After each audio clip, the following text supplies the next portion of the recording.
Welcome back, everyone, to Esports Connected. This is our very first episode where we have a guest co-host, Trevor Johnson. Trevor, would you like to introduce our guest today? Yeah, and I'm pleased to introduce our guest, Jacob Ramey. He is the CEO and founder of Platinum TDM, and I can't wait to hear a little bit more about his thoughts on the industry and how it's always changing. And I definitely can't wait to hear how ESTA can help in that journey. All right, well, let's get started. Trevor? Yeah, so Jacob, so what are some of your plans to elevate esports events so that the events that you run stick out above the crowd? Well, I think the first thing is always experimenting with new technologies. It really comes down to how engaging we want to be with audience members. And I think the future of entertainment in general has a lot to do with the esports market. So finding ways that using old techniques with theater, bringing in new technologies, and really letting the audience kind of build their own adventure experience is a great way to keep people engaged, keep people coming back.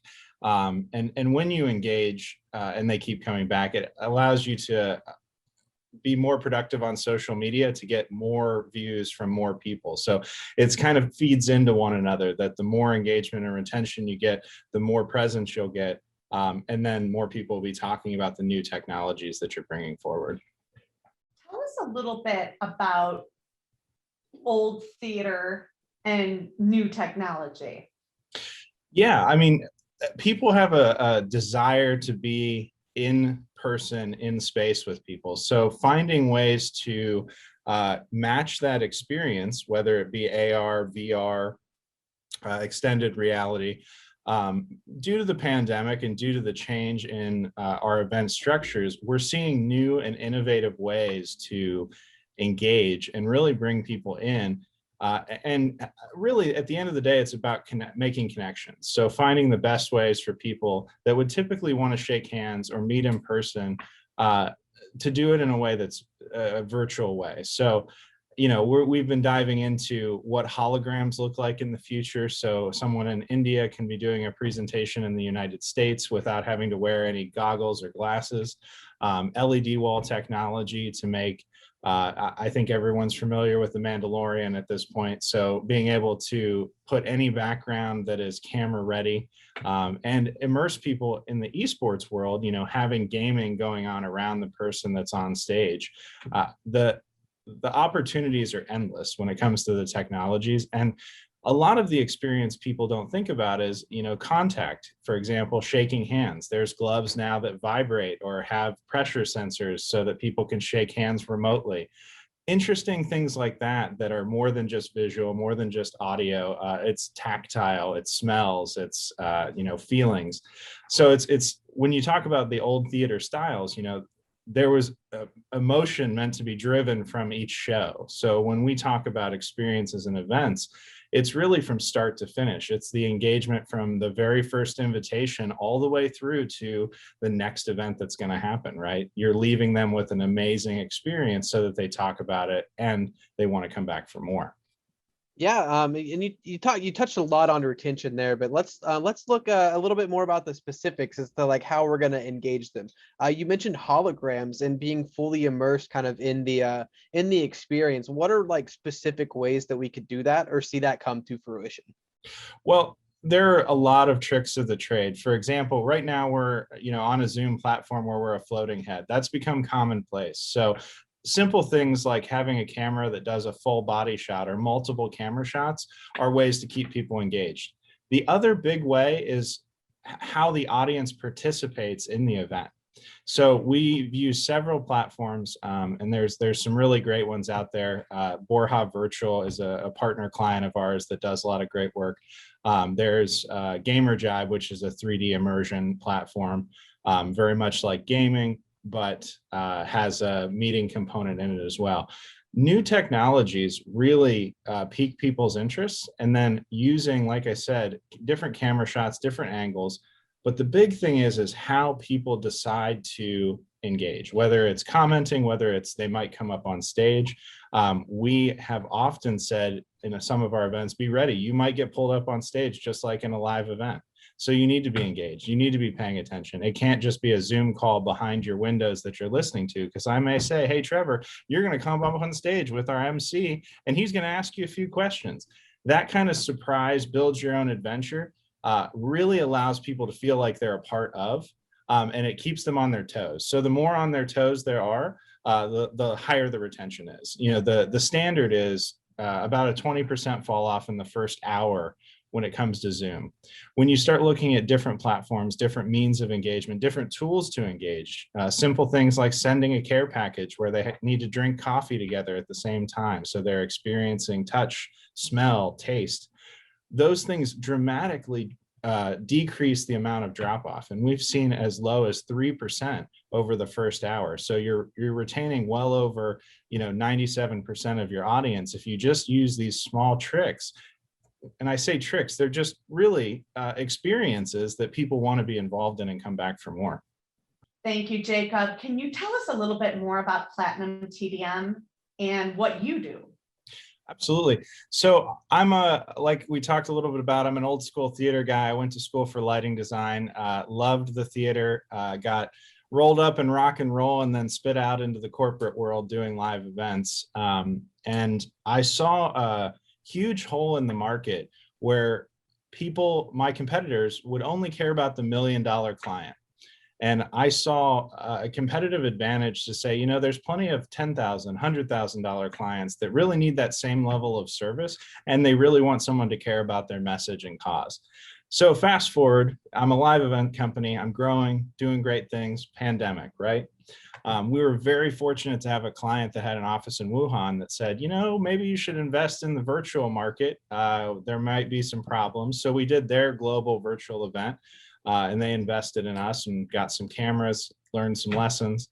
And then it really became, how do we stand out and how are we going to survive the pandemic? And we actually flourished in it because we started, talking to people for free and consulting. Here's how we would do it. Here's what our suggestions are. So people gained a level of trust with us.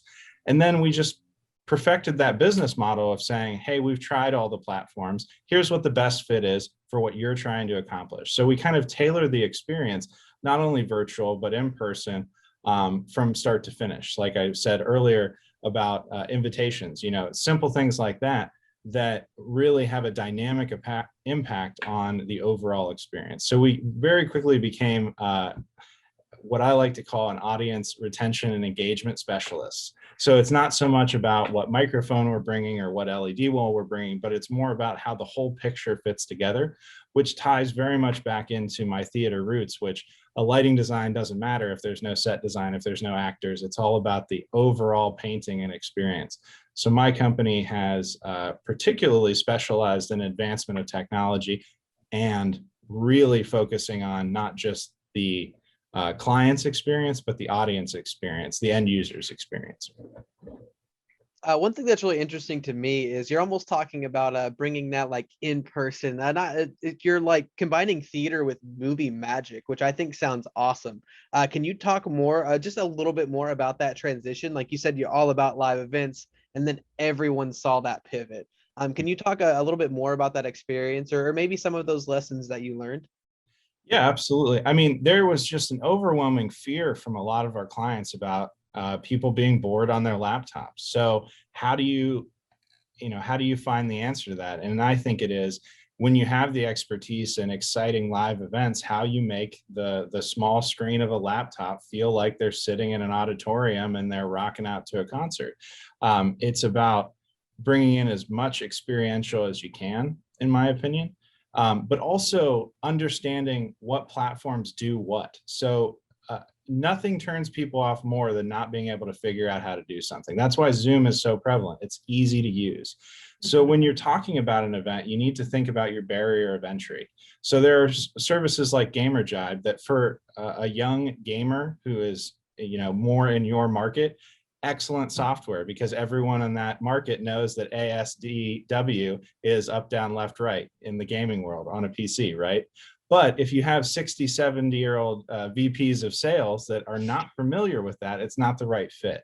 So you've got to find a software with a low enough barrier of entry that everyone has a good experience, because frustration already sets you back. If they don't like what they're doing as soon as they log on, you've lost the battle.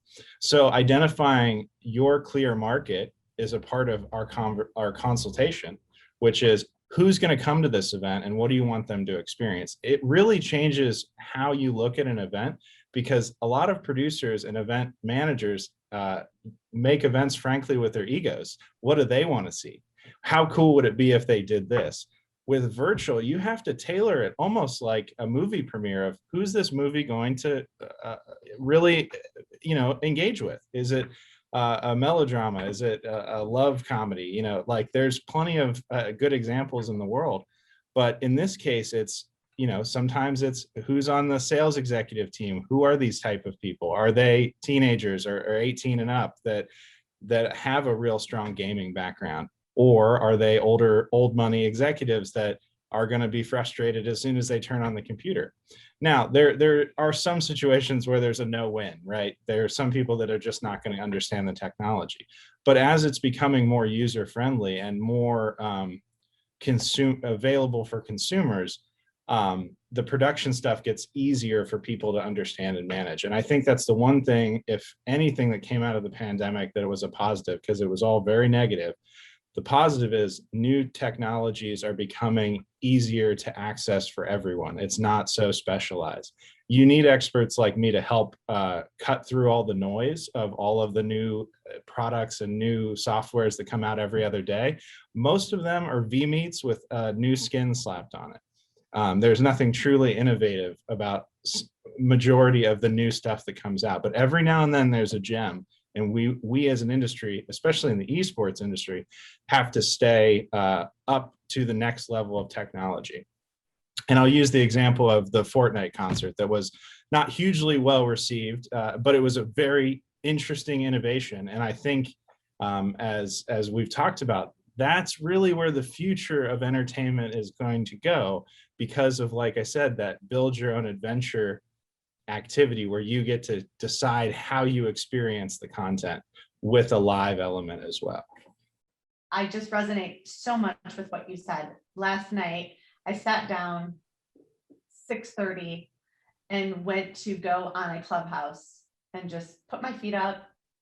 And before I knew it, within 5 minutes, I was on stage talking about whatever their topic was. It was about what's your brand? And I found myself on my feet, wide awake and engaged, and they did their job. And they did it without video. They did it without, there are ways to engage and get people interested. It's about understanding your audience. It's about understanding your content, and it's understanding how to break into the market with that discussion. People by nature love to talk about what they're interested in. And if you give them a platform to do it, it comes into that audience management a little bit, because you don't want just everyone out on stage. But bringing people from the audience is a very, very interesting way, like I said earlier, to keep people engaged. And I liked how Clubhouse did it. What I saw was the microphone, and it said, they're inviting you to come on. And I thought, oh geez, this wasn't what I wanted to do. I wanted to tone down and relax and have an experience, not be the experience. But I was really glad I did it. And we're launching our first Clubhouse lunch tomorrow. So it was really impactful for me to be able to make a contribution last night to even better set the tone for our Esports Trade Association's Clubhouse tomorrow. Well, I mean, and how easy was it, right? That's that barrier of entry that we're talking about, that the more attainable it is, the more the audience will grow quickly. So when you talk about video games and you talk about the esports arena, it's becoming more and more commonplace for all generations to play or to get involved in the esports world. That is a great thing for events, because now we can leverage higher end technologies that are more user friendly. And I think that example is a great one of, you should be on every form of media you can. You should try different events on different versions of media, like Clubhouse, which is a totally different experience than a Facebook Live. It's that differentiation that's going to keep people from putting you in the background, right? That's the goal at the end of the day for any virtual event, or really even any live event. We want them in the room, engaged and active in what they're doing. You don't want them out in the lobby eating snacks. You know, you don't want them working on an email or doing something else while they're on screen. You want them engaged, and you want them to have a different or new experience. So there's a little bit of a pivot with this question here, but I'm a really big esports guy. I'm around it, working it, a little bit of everything. So what's one of the coolest things that you've seen, like whether it be like a league, an esports league, do to kind of pivot with these virtual events that we're seeing? I've seen a lot of great work in the immersion of live event, hybrid event model. I've seen a rounded LED wall where there's an MC who's talking about each gamer that's on the wall, and showing, it feels like they're standing in the combat zone. Let's say it's Call of Duty. I think it was Call of Duty or something like that, where it looks like the MC is in the battlefield with them, and then it takes over the screen so you can watch what's going on. But that back and forth, like I said, it's a simple video switch, but it really, like, putting them in the elements there makes people like, whoa, I'm watching this, right? Especially in tournaments where it looks like, they're moving into the tournament and talking about what's going on behind them. And then you get the pan over of the gamer that's actually playing at their station. I think from a video production standpoint and an immersion standpoint, very interesting. Like it's very, very capturing stuff. And I think there's a lot of behind the scenes that you get in that's very interesting to non-gamers as well. Like, how are they doing that? This is so cool. So that, I think I hope that answered the question, that there's just been some phenomenal work with video walls, different camera angles, and full immersion like that to make people feel like they're there. I could not agree more. I think my example goes to Call of Duty too. You don't know this about me, big Call of Duty guy. But like in their league and stuff, even as much like what a green screen can do, just to help elevate that production, I think is really cool to me. And I just from your examples, it sounds like a great thing. Yeah, and with LED wall technology now, the green screen was a great solution for a certain amount of time, but without perfect lighting, you see, just like now with my blur, you see some imperfections. With the new 1.2 millimeter LED walls, the pitch is 1.2, similar to what they used on The Mandalorian. It really feels like you're in there, and there's no artifacts that don't look right. You're genuinely there, and that's I think that's going to become more and more commonplace, and then we're going to have to push to holograms or AR, because it'll be the new thing. It'll be like the Zoom, where it's just continued to use. Then we're going to have to really get people into virtual reality or do something crazy to get people fully invested. It's always going to push the needle forward in events. I think esports is a driver of that and will continue to be, because gaming technology is all about experience and immersion. That's what we're trying to accomplish with events. So there's a natural back and forth between those things. I really appreciate your expertise and your boutique mission to help people where they are.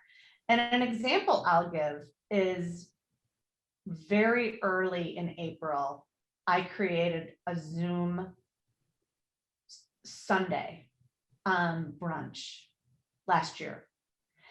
And it was a little frustrating for some, and then a little exciting for others. But I was having these Sunday virtual Zooms, and people thought many people thought it was very advanced, and many people thought it might be boring. But at the end of the day, COVID did bring us together virtually. Nothing will ever replace the in-person handshake. I love the hybrid.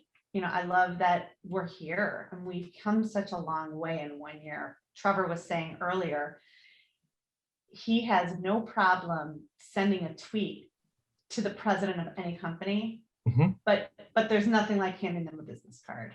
That's and right. It sounds like, when it comes to experiences, you're the guy. And I'm so glad you joined the association. Can you tell us a little bit why? And where you had me was your theater background.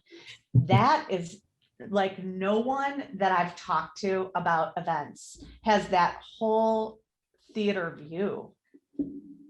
Yeah, I mean, I watch a lot of gaming stuff on Facebook, and I think Facebook's always listening, not to be, it's just a fact of the world. And they started putting more and more esports. Now, I'm a pretty casual gamer. My wife and I like to kill each other at Call of Duty regularly. It works out any sort of argument or tension that may happen. But your stuff kept popping up. So I saw that you were relevant on social media. And then LinkedIn, again, I think everybody's listening on the social media world. It just kept popping up. All right, I got to find out what this is. I connected with you, and then more and more, like I said, I think the future of events has a lot to do with the esports industry, because I think the technology and gaming has continued to push how the technology works in events. Everything from projection screens, right? People used to play games on projection screens. The displays that we look at on video gamings, they added to LED technology. I think it's always pushing the needle forward. And to see an organization that's recognizing that and bringing businesses together that are invested in the esports arena and acknowledging that it is really, like I say, pushing the needle forward, that's a huge value, because that means people are looking at the next level of technology. So when I talk to them about the tech that's coming out, they don't go cross-eyed and like, I don't know what that is. It's more of, how do we implement that and how do we make it cost effective to continue to develop a great experience for everyone? I don't think I could agree more with you there. Like I said, big esports guy, still in school, and I've started dabbling in production. So it's great to hear about like all of these advancements and stuff that are being made in the industry. But this one may be a little bit harder. What's your aside? I mean, you mentioned holograms and stuff like that, but what's like the next big thing that you think is going to come out before the end of the year? I think that arguably full body immersion, meaning like a suit that takes impact or, vibrates or absorbs. I think we already have wearable glasses that can do VR. I think they're going to get slimmer. I think they're going to get more like, glasses and less like binoculars. And I think that there's going to be, have you seen, I presume you've seen Player One. I think that's what the movie's called. I think we're very close to a similar technology in the virtual reality space. And I could talk about a whole tangent we did with a neuroscience group that treated PTSD and some phobias with these immersion suits and immersion technology. But I think with every new technology, it comes out at the high dollar value. Then it gets down to the event or more professional level. There's like the highest professional, and then it becomes consumer grade. I think we're very close to the professional, so that we're going to see how that immersion works with Microsoft and with those groups, and then it'll become more consumer ready. I think over the next year, maybe a little bit more. That's just my perspective. Take it for what it is. I've seen the stuff. I think it's cool. I think enough people are sitting at home and wanting this pandemic to be over. So they're like, let's find new technologies that, gets me off the couch. And another great example of that, innovative wise, Pokemon Go, right? Huge, crazy thing that happened. Dogs are exhausted because you're walking them too often because you got to catch the Pokemon. I think there are ways with new technologies similarly to get people to be as active as that in the esports market. I was just going to mention that. What are we doing for our burnout, Zoom burnout? Because exactly what happened last night to me was I was sitting down to not be on Zoom. It's the only reason why I joined the Clubhouse. And there I was on my feet, engaged.